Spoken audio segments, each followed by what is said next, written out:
السلام عليكم ورحمة الله تعالى وبركاته. البعض منكم كأنك منتظر عدالة، كأنك عاوز تاخد حقك الفترة دي، أو البعض منكم بيتطلب بالحق أو بيطلب الحق، بتطلب حقك منتظر العدالة طبعا.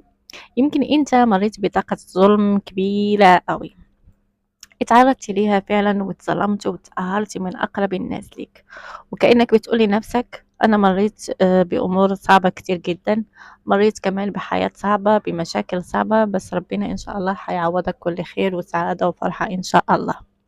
بإذن الله يمكن البعض منكم في أوراق متعطلة بقى لها فترة وأوراق متعطلة، بس كأنها هتمشي معاك أخيرًا إن شاء الله. البعض منكم كمان كأنك بتمُر بفترات صعبة، في ألم بتمُر بيه لكن رافض إنك تتكلم فيه، رافض تتكلم واتكلمت كتير لكن بلا فايدة، ما حدش قادر يلتمس أو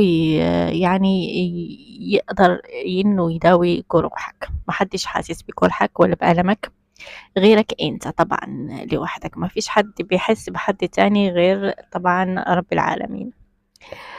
طبعًا كمان على فكرة كأنك في أمر بتطلّع طبعًا من أمر كأنك واقف قدّام أشخاص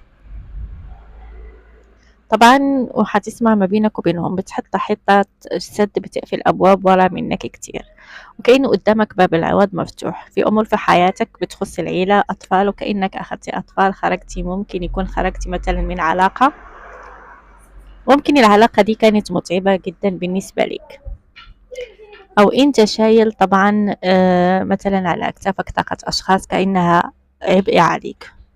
طبعًا أنت هتخرج من أمر الفترة دي، والأمر ده اللي هتخرج منه كأنك بتتسنى اللي هو تبدأ تاخد نفسك من أول ومن جديد.